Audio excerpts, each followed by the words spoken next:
নমস্কার, আশা করি আপনারা সকলে খুব ভালো আছেন, সুস্থ আছেন। আমিও খুব ভালো আছি। আজ হলো নববর্ষ, বাঙালির পয়লা বৈশাখ। আজকে বছরের প্রথম দিন। তো আপনাদের সকলকে নববর্ষের অনেক অনেক শুভেচ্ছা, আমার শুভকামনা। আপনারা সকলে ভালো থাকবেন, সকলকে ভালো রাখবেন, আপনাদের নতুন বছর খুব খুব ভালো কাটুক। আপনারা তো জানেন যে আমাদের চৈত্র সংক্রান্তিতে গাজনের উৎসবের জন্য বাড়িতে অনেক আত্মীয় স্বজন এসেছে, তার সাথে আমার ভাই বোনেরাও এসেছে। তো তারাই এখন চা খাচ্ছে। কাল রাতে অনেক দেরি করে ঘুমোতে যাওয়ার জন্য, কাল যেহেতু ওরা সারা রাত আড্ডা দিয়েছে, তাই আজকে সকালে উঠতে একটু দেরি করেছে। তারপর ওদেরকে আমি চা দিয়ে আজকে সকালটা শুরু করেছি। আমরা ইংরাজি তারিখ, ডেট, মাস, বছর নিয়ে যতই মাতামাতি করি না কেন, আজকের দিনটা উদযাপন করতে কিন্তু ভুলি না। এই আজকের দিনটাকে কেন্দ্র করে বাঙালির একটা ভালোবাসা, আবেগ কাজ করে। এই দিনটাকে কেন্দ্র করে ঘর দুয়ার পরিষ্কার করা, নতুন জামা কাপড় কেনা, নতুন বিছানার চাদর পাল্টানো, ঘরকে সুন্দর করে সাজানো, অনেক কিছুই করে থাকে। তার সাথে বাঙালি খাবার খাওয়া, অনেক রকম চিন্তাভাবনা তারা প্ল্যান করে এই দিনটার জন্য। আমিও একটা নতুন চাদর পেতেছি, কেমন লাগছে তোমরা কিন্তু অবশ্যই কমেন্ট করে জানিও। আমার একটু অভ্যাস আছে যে সমস্ত ফুল জলের মধ্যে ভাসিয়ে ঘরের মধ্যে রাখা। সেগুলো যদি সুগন্ধি ফুল হয় তাহলে আলাদা করে আর কোনো অ্যারোমা বা সুগন্ধি তাতে ব্যবহার করতে হয় না। কিন্তু আজকে যেহেতু আমি একটু কাগজ ফুল দিয়ে সাজিয়েছিলাম, তাই এর মধ্যে একটু বেশি করেই অ্যারোমা দিয়ে দিলাম, যাতে ঘরটা সুন্দর সুগন্ধিতে ভরে ওঠে। আমার এটা খুব ভালো লাগে। আমি শুধু আজ বলে নয়, আমি যখনই ভালো কোনো ফুল গাছে ফোটে, ছাদে থাকে, আমি সেখান থেকে নিয়ে এসে ঘরের মধ্যে সাজাই। এতে আমার ঘরে যখন আমি আসি, আমার একটা পজিটিভ ভাইব কাজ করে, মন ভালো হয়ে যায়। এই দেখলেই আমার মন ভালো হয়ে যায় ঘরে। তো দেখো কত সুন্দর লাগছে ঘরটা। তোমাদের কেমন লাগছে আমার কিন্তু অবশ্যই কমেন্ট করে জানিও। তারপর আমি স্নান সেরে নিয়ে তুলসী গাছে জল দিচ্ছিলাম। বাঙালিদের একটা নিয়ম আছে, হয়তো অনেকেই তোমরা জানো, যে পুরো বৈশাখ মাসটা তুলসী গাছে জল দিতে হয়। এটা অনেকেই করে থাকে, অনেকেই করে না, অনেকে সারা বছরই দিয়ে থাকে। কিন্তু বৈশাখ মাসটায় সবাই নিয়ম মেনে চেষ্টা করে এই কাজটা করার, তাতে নাকি সংসার শান্তি থাকে, মঙ্গল হয়। তো আমিও সেটাই করছিলাম। আমার সমস্ত পুজো পাঠ শেষ হয়ে গিয়েছে। ওইদিকে মা রান্নার ব্যবস্থা শুরু করে দিয়েছে। আমি গিয়ে তারপর বাকিটা করব। মা আজকে মটনটা রান্না করবে। মায়ের হাতে মটনটা খুব ভালো হয়, সবারই খুব পছন্দের, তাই মাকেই বলেছি রান্না করতে। আর মা একটু পায়েসও করবে বলেছে, তো মা সেইগুলোকে করে নিই। আর আমি এদিকে অল্প করে একটু পোলাও করে নিয়েছিলাম। পোলাওটা কেমন হয়েছে তোমরা দেখে একটু বলো। দেখেছো মা কত সুন্দর মাংসটা রান্না করেছে।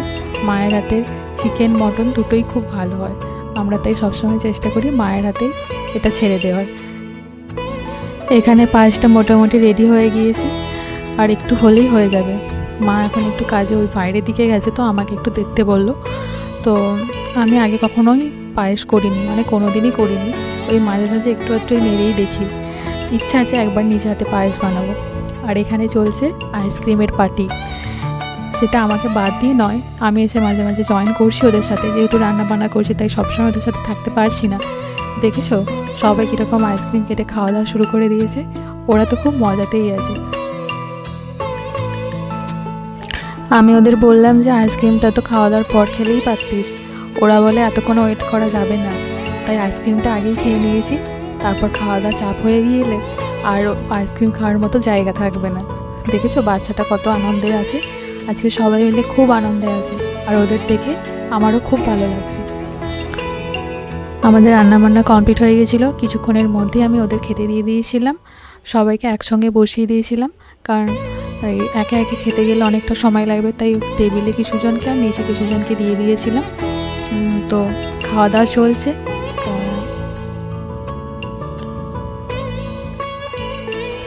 আজকে ছিল সমস্ত বাঙালি খাবার, যেমন শাক ছিল, আর ছিল ভাজা, তার সাথে ছিল সাদা ভাত, তার সাথে মটন কষা বা ঝোল বলতে পারো, তার একটু পোলাও, আর চাটনি, পাঁপড়, মিষ্টি, আর দই তো অবশ্যই ছিল।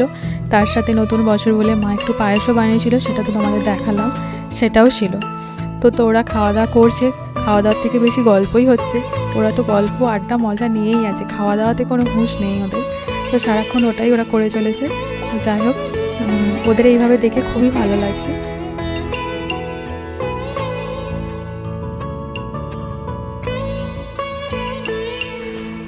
তাড়াতাড়ি খাওয়া দাওয়ার পর্ব মিটিয়ে আমরা আজকে একটু বাইরেও বেরিয়েছিলাম বিকালের দিকে। কোথায় গিয়েছিলাম সেটা হলো মায়ের মন্দিরে। আজকে যেহেতু বছরের প্রথম দিন, তাই মায়ের মন্দিরে মায়ের দর্শন করে মায়ের থেকে আশীর্বাদ নেওয়ার জন্য আমরা সকলে সেই মন্দিরে গিয়েছিলাম। বছরের প্রথম দিন যদি মায়ের দর্শন করে মায়ের আশীর্বাদ নিয়ে শুরু করতে পারি, তার থেকে ভালো কিছু তার হতেই পারে না। আমরা গিয়েছিলাম মা রাজবুলহাটের মায়ের মন্দিরে। এখান থেকে আমাদের বাড়ি থেকে বেশি দূরত্ব নয়, তাই আমরা সবসময় চেষ্টা করি কোনো শুভ কাজে সেখানে যাওয়ার। তো আজকে সবাই যেহেতু ছিল, ওরা সবাই যাবে বলছিল, তাই আমরাও সেখানে গিয়েছিলাম। আজকের ওয়েদারটা খুবই ভালো ছিল, বিকালের দিকে বেরিয়ে খুবই ভালো লাগছিল, খুব হাওয়া দিচ্ছিল। ওখানে গিয়ে দেখলাম খুব ভিড়, মানে খুবই ভিড়। ওখানে দাঁড়ানোর মতো একটু জায়গা নেই, পুজো দিতে গেলেও লাইন দিতে হচ্ছে, যেটা অন্য সময় দিতে হয় না। তাই আমরা ওখানে বেশিক্ষণ দেরি করিনি, মায়ের দর্শন করে পুজো দিয়ে তাড়াতাড়ি বেরিয়ে এসেছিলাম।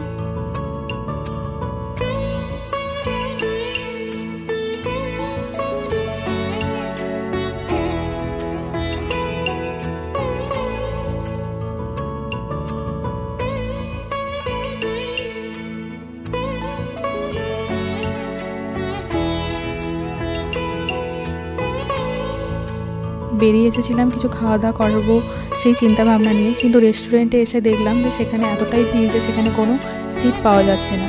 তাই আমরা কি করেছিলাম, ওখান থেকে খাবার পার্সেল করে নিয়ে চলে গিয়েছিলাম একটা জায়গায়। সেটা হলো আমাদের বাড়ির কাছাকাছি একটা পার্ক আছে, সেই পার্কে।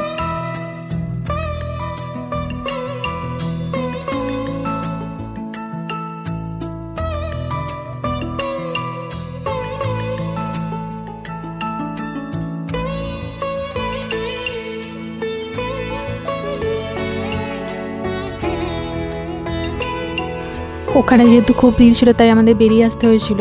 তারপর এখানে এসে ওরা বললো যে আমরা এখানেই খাওয়া দাওয়াটা করে নেবো।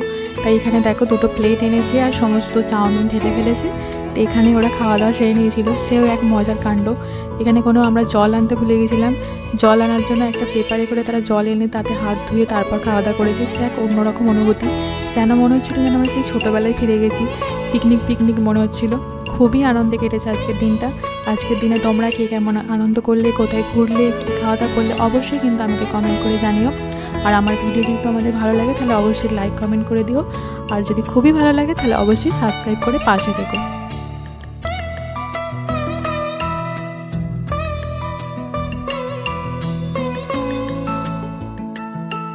খাওয়া দাওয়া করে তারপর সবাই মিলে বলছিল যে দোলনা চড়বে। এই দোলনাটা খুবই মারাত্মক একটা জিনিস। এর আগেও আমরা এসে এখানে চড়ার পর প্রচণ্ড পরিমাণে মাথা ঘোরে, কিন্তু এরা যেহেতু নতুন জানে না, তাই বারবার ওদেরকে বসানো হচ্ছিল যে এটা ঘোরানোর পর কেমন লাগে সেটার জন্য। তো সবাই যেই বসে তারই মাথা ঘুরে যাচ্ছে। এইভাবে প্রত্যেকেই একবার করে বসে দেখছিল। সবাই সবার মতো করে আনন্দ করেছে, খুব মজা করেছে। আজকে দিনটা আমাদের সত্যি খুব ভালো কেটেছে।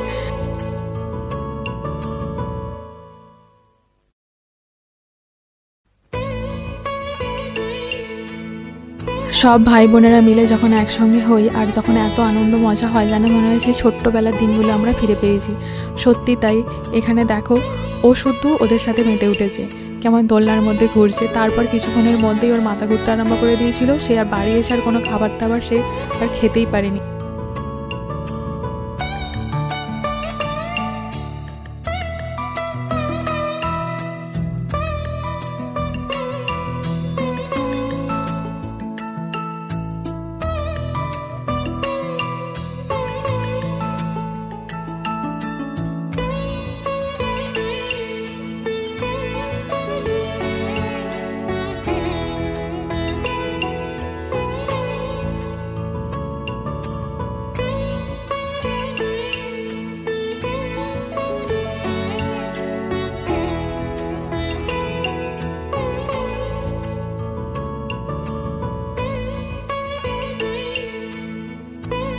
ও ভাই বোনেদের পাল্লায় পড়ে দোলনায় চড়েছে। চড়ার পর মাথাটা ঘুরতে আরম্ভ করে দিয়েছে। সবাই অসুস্থ হয়ে পড়ছে, কিন্তু কেউ তবু সেখান থেকে বাড়ি যাওয়ার নাম করছে না। শেষে ও ঘুরছিল, তারপর ওর অবস্থাটা একবার দেখো।